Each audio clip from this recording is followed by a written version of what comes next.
नमस्कार दोस्तों। विश्व स्वतंत्र पत्रकारिता दिवस है और उस दिवस पर मेरे मन में एक सवाल है और मुझे लगता है यह सवाल पूरे देश के मन में होना चाहिए, पूरी दुनिया के भी होना चाहिए, लेकिन देश के तो होना ही चाहिए। क्यों होना चाहिए? क्या भारत में सचमुच प्रेस स्वतंत्र है?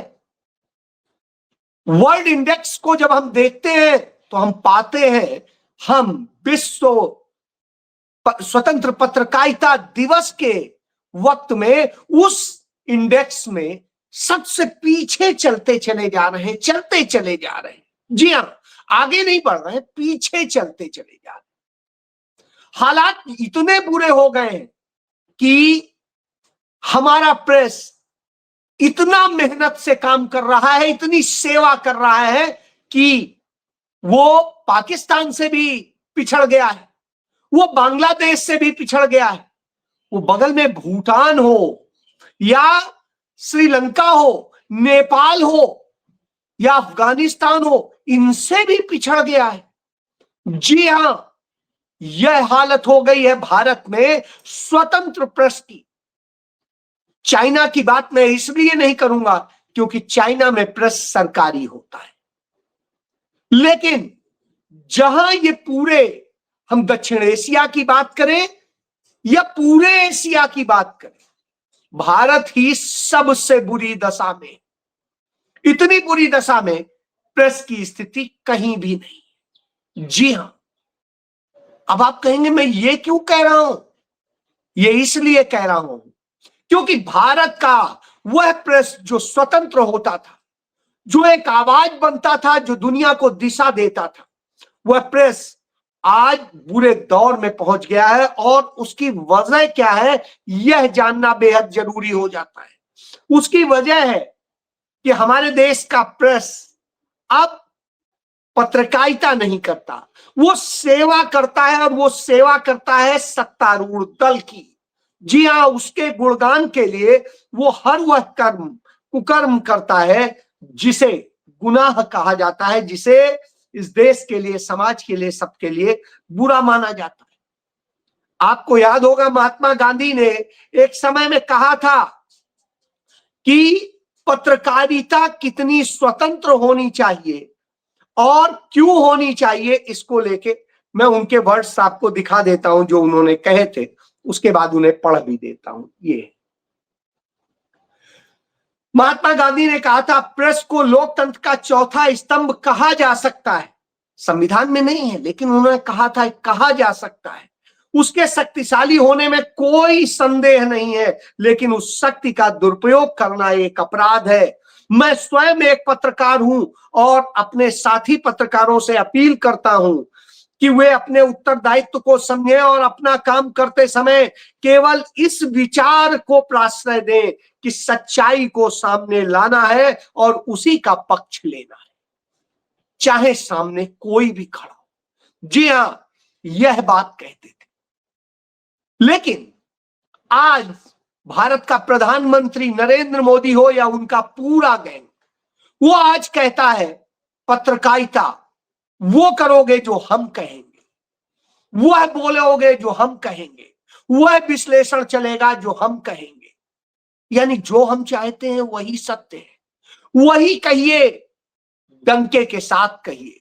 आप सुरक्षित रहेंगे, एंजॉय करेंगे। यदि पुलिस आपको पकड़ने आएगी तो हम आपको भागने में मदद कर देंगे। यदि पुलिस भाजपा की होगी तो वो आपके खिलाफ कोई कार्रवाई नहीं करेगी। अदालतें आपको तुरंत बेल दे देंगी और आप कुछ भी कर सकते हैं। जी, लेकिन यदि आप सच बोलेंगे, सच दिखाएंगे, तो हम आपको खत्म कर देंगे, जेल में डाल देंगे, मार देंगे और न जाने क्या क्या। जब मैं यह बात कहता हूं तो इसके सपोर्ट में यदि मैं कहूं तो मुझे मेरा मणिपुर याद आता है। मेरा मणिपुर इसलिए कह रहा हूं कि पंडित जवाहरलाल नेहरू ने 1949 में बहुत मेहनत के साथ, शिद्दत के साथ, तमाम तरह के उपक्रम करके मणिपुर के राजा को एग्री किया था भारत के साथ मिलने के लिए 1949 में, देश की आजादी के करीब 1.25 साल पर। और जब उन्होंने उसे एग्री किया, वो भारत का हिस्सा बना, गर्व के साथ बना, उसने चाइना को नकार दिया।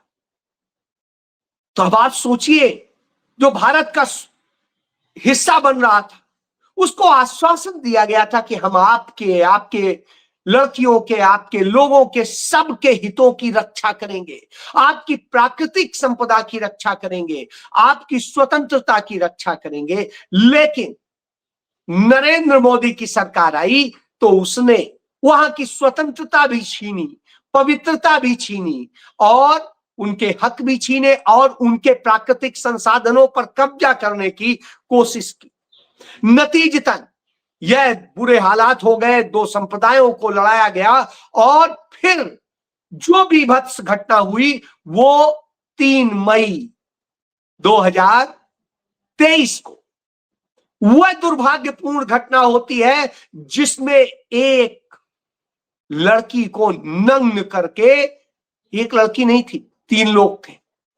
तो अब आप सोचिए, जिनमें 2 मर चुके, तो उनको नग्न करके परेड निकाली गई, उनके साथ गैंगरेप किया गया, और न जाने क्या क्या गुनाह हुआ।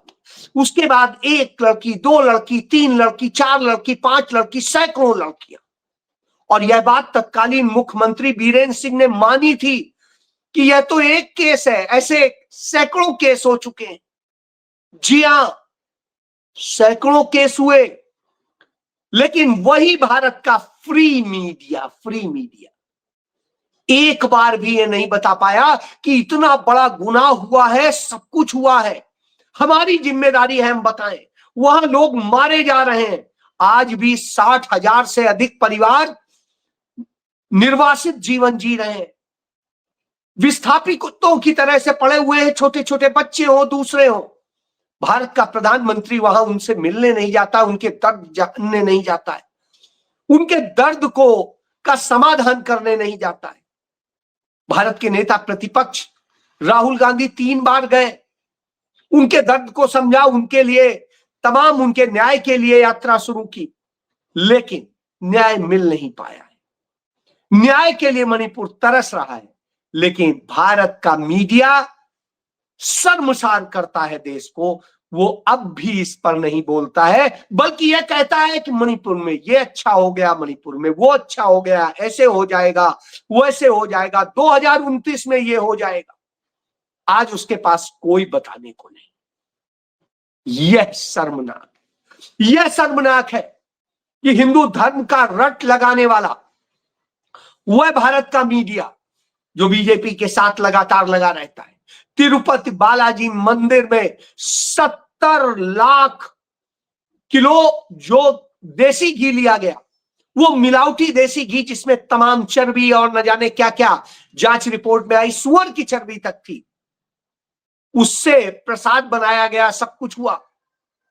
अब 2024 का मामला है, 2 साल बाद भी उस पर कुछ नहीं हुआ, सिर्फ राजनीति की गई सत्ता के लिए। जी, इस तरह से किया गया, जो ड्रामा किया गया, जो खेल किया गया, वो आज सबके सामने है। कोई मीडिया इस पर सवाल नहीं उठा रहा है, पूछ नहीं रहा है क्या हुआ, कैसे हुआ।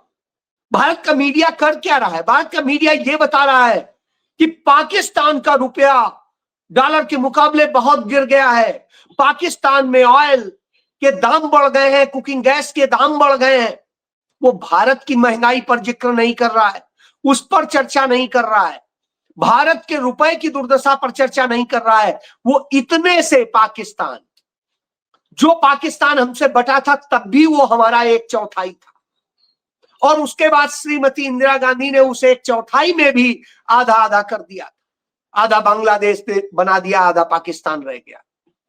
और उस पाकिस्तान में उसकी बात कर रहा है, उसकी तुलना कर रहा है।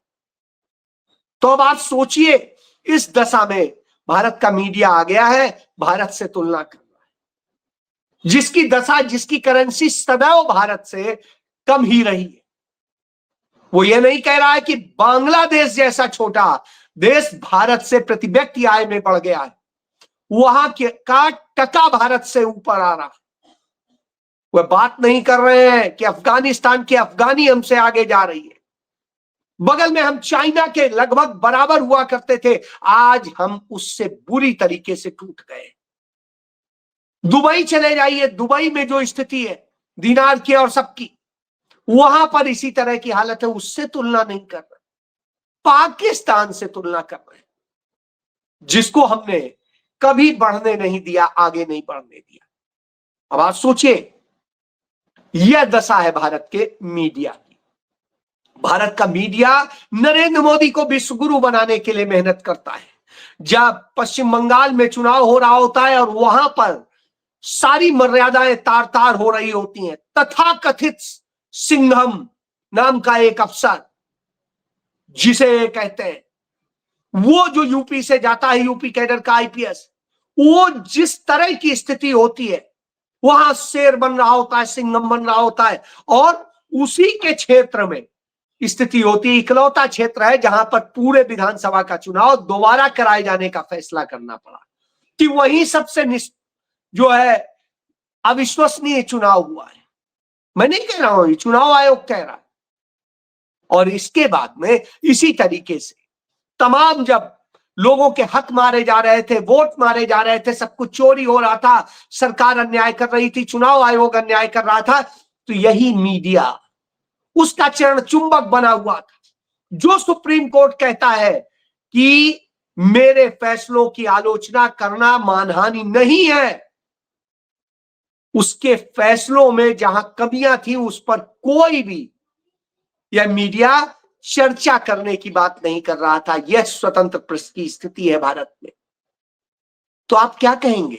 वो तो दरोगा पकड़ लिया गया, सिपाही पकड़ लिया गया, बाबू पकड़ लिया गया, ये पकड़ लिया गया कि 2000 की रिश्वत ले रहा था, 10,000 की ले रहा था, 1 लाख की ले रहा था।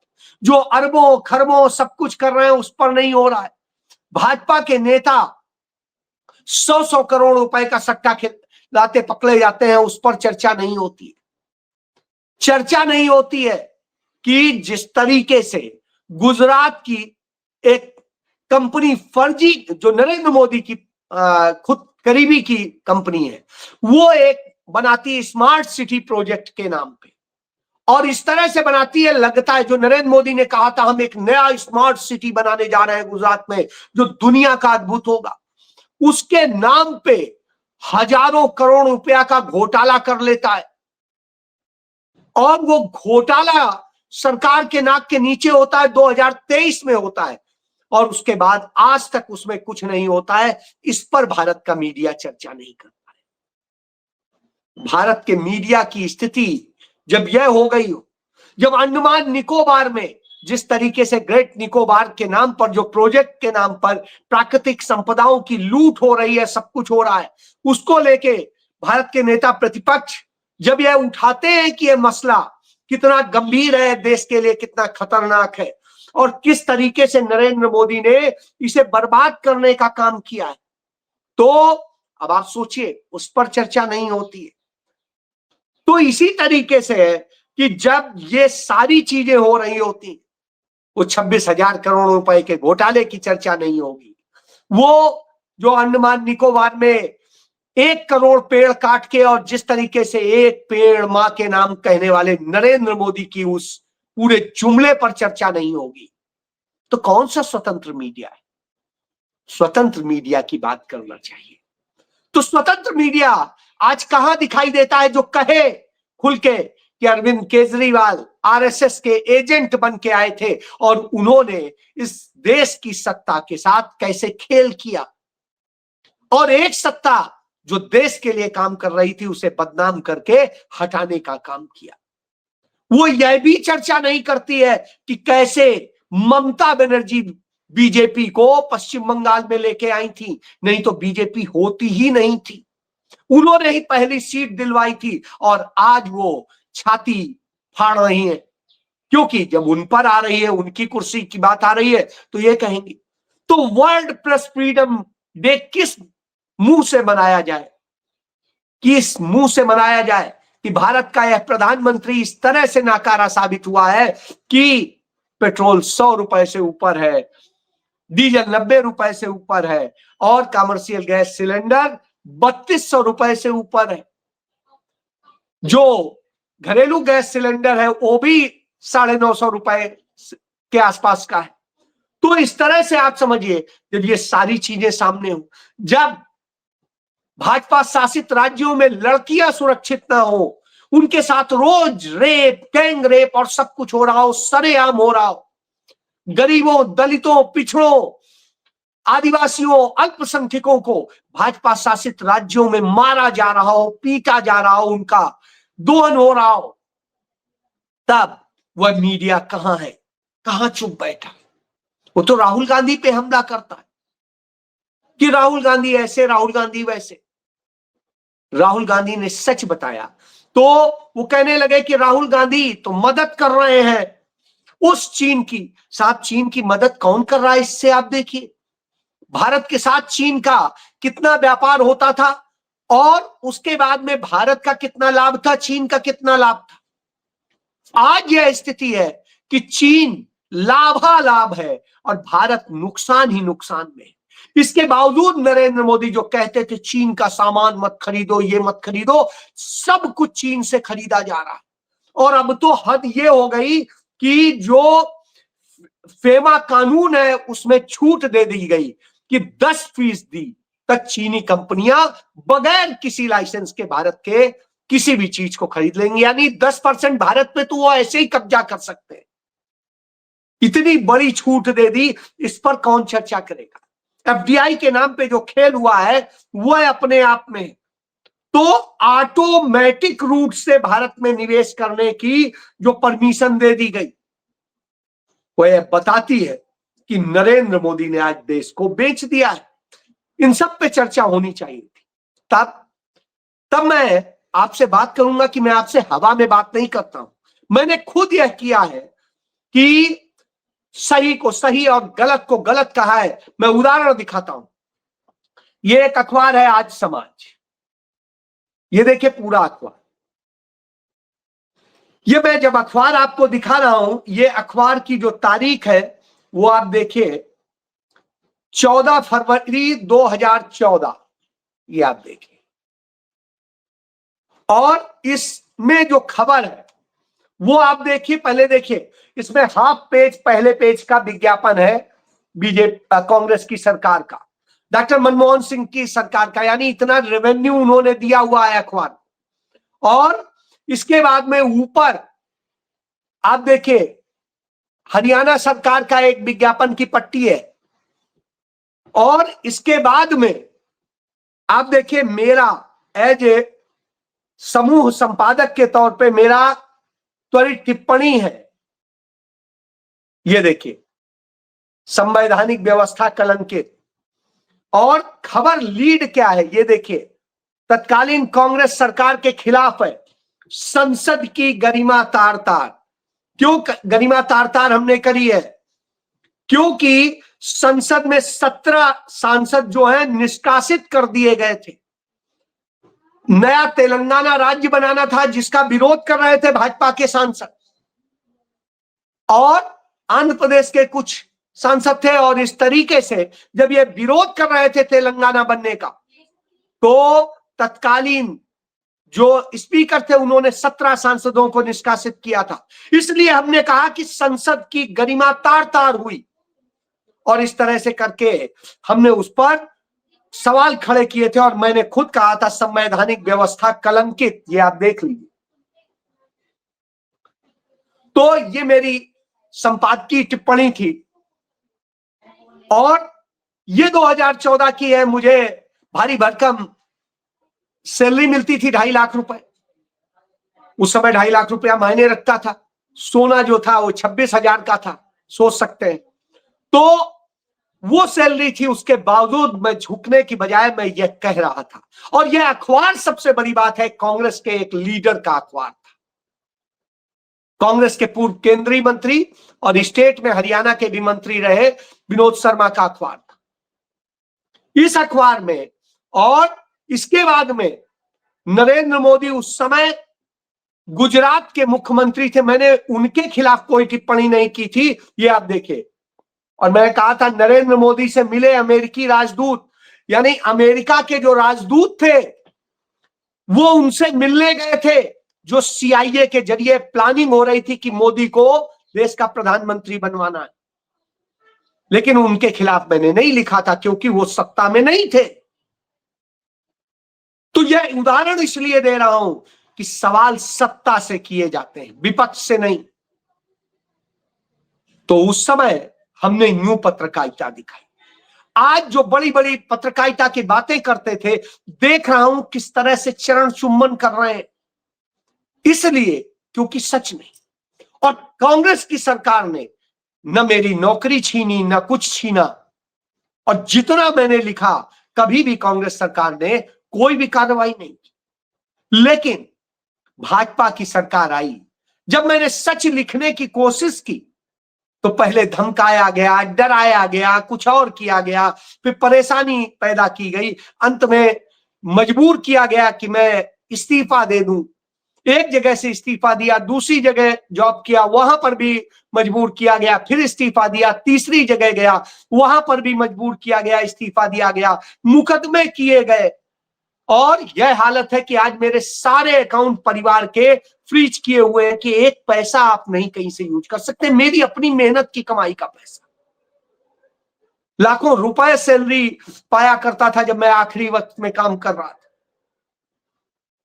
तो इतनी भारी भरकम सैलरी के इससे मुझे थी कि हाँ, मैं 10-12 साल तक तो आराम से लड़ सकता हूं, अपने काम भी कर सकता हूं, मुझे किसी से 1 रुपया नहीं चाहिए और मैं नहीं लेता।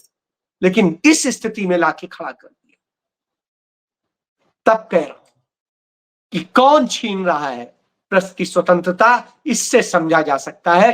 तो यह विषय है, इसको हमें सोचना चाहिए। जी हां, भारत के इतिहास का पहला पत्रकार हूं जिसके खिलाफ सुप्रीम कोर्ट की कॉन्स्टिट्यूशनल बेंच ने, चीफ जस्टिस ऑफ इंडिया की बेंच ने सुमोटो लेके क्रिमिनल कंटेम्प्ट किया। वर्ल्ड में भी पहला व्यक्ति।